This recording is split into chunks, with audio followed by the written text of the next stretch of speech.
Greetings everyone. We will talk about the same chapter, pollination and fertilization, but today we will talk about agents of cross-pollination. Now, agents of cross-pollination or agents of any pollination means that the natural elements which help the pollination to take place. So in case of cross-pollination, out of the many agents which help cross-pollination to take place, two most common are insects and wind. But you will also find that there are certain animals, there are birds, squirrels, bats, which help in this process. Now, for a flower to be insect pollinated or wind pollinated or all these other agents that are mentioned, pollinated by those, they have to have a certain character. So some such characters are mentioned here. First we'll talk about insect pollinated flowers. The characters of insect pollinated flowers which help them to be pollinated by insects are: the flowers need to be large. Why large? Because look at the size of an insect. It has to land on the flower to get access to the pollen. So obviously the flower has to be large. The flower has to have scent, nectar, and it needs to be brightly colored. All these three reasons should be there to attract the insect. Now, when an insect is landing on the flower, for the pollen grains to be transferred by this insect, the pollen grains need to be sticky or spiny, because then only they will get attached to the insect's body and can be transferred or can be carried by the insect.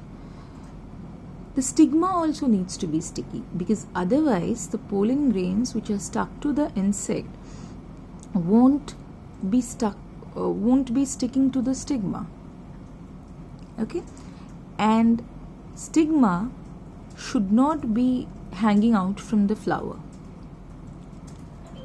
The flower tends to be in a cluster. It has also been observed that insect pollinated flowers, in case of insect pollinated flowers, they tend to be in clusters so that they are conspicuous.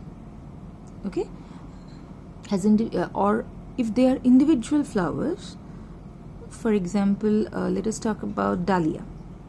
So individual flowers are small here, ray florets and all. So when they are clustered together, they look huge. So that's when they can attract the insect. So one more thing, that insect pollinated flowers are known as entomophilous. Entomophilous flowers. Next we come to wind pollinated flowers or anemophilous. Now what are the features of these flowers? See, these flowers have to be small. They do not need to be brightly colored. They do not need to produce scent.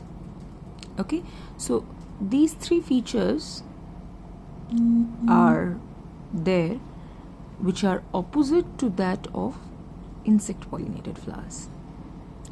In this case, the stamens are long and they hang out of the flower to be exposed to the wind. If the stamens are not long and they are hidden within the flower, they are not exposed to the wind. So it won't be possible for the wind to pollinate those stamens, pollinate those pollen grains. Also, the anthers are large and they should be loosely attached so that wind can carry them. They get easily detached from their stamens.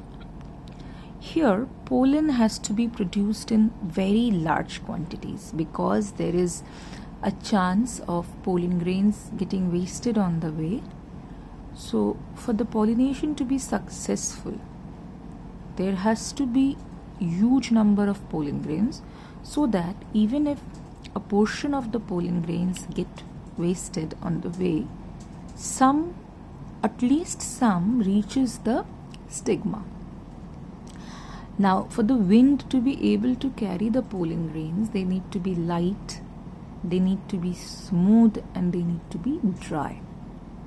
That's what we observe in case of anemophilous flowers.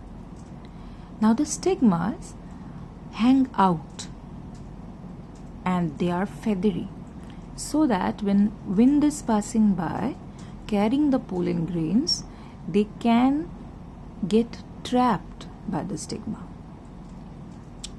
Next we come to water pollinated flowers or hydrophilous flowers. Now, one thing is that only aquatic plants are water pollinated.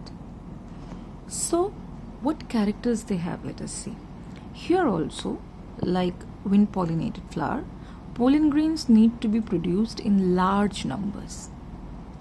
In some plants, the pollen grains need to have specific gravity almost equal to that of water.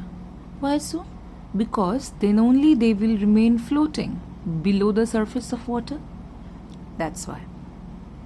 In some cases, male flowers are such that they float on the surface and they float till they meet the female flowers. This happens in case of Vallisneria.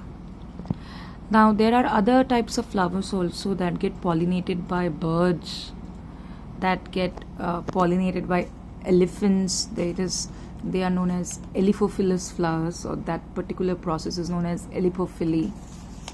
Mostly the flower Rafflesia gets pollinated this way. Then we come to, yes, it is mentioned here that elaphophyly is found in Rafflesia, whose flowers are very large and are found at ground level. Then we come to artificial pollination. Now, I told you that generally pollination or agents of pollination are such that they are natural, but you can argue that man is also nature made, but here man does not leave the pollination to nature. Man is interfering here in the processes of nature. That is, man tries to achieve something which, if left out, will not occur in nature. Okay, so when man himself transfers pollen to the stigma, then we call it artificial pollination. So this process is not a new process like many other scientific processes. It was present even in ancient civilization like that of Babylonia. Now, what used to happen then, that male flowers used to be sprinkled on female flowers, generally male palm flowers. So at that time nobody knew about pollination or sexuality of female flower or male flowers. But in modern times, when all this is known, what happens is the standard practice that is adopted by plant breeder is they remove the anthers in the young flowers, known as emasculation, and cover these flowers with plastic bags. Later, they pollinate such flowers with the pollen from the plants of desired variety. Now, what or why do they do so? By removing the anthers in young flowers before the anthers mature, they are making sure that no self-pollination will take place. Also, they make sure that those particular anthers or the pollen present inside them will not get pollinated, because maybe those are not the characteristics they want. Then they cover the flowers with plastic bags. Now, this covering helps in a way to prevent cross-pollination by winds or insects. As it is covered with a plastic bag, what happens is any pollen that is carried by wind will not be able to pollinate these flowers. any insect that is carrying pollens will not be able to land on these flowers, causing pollination.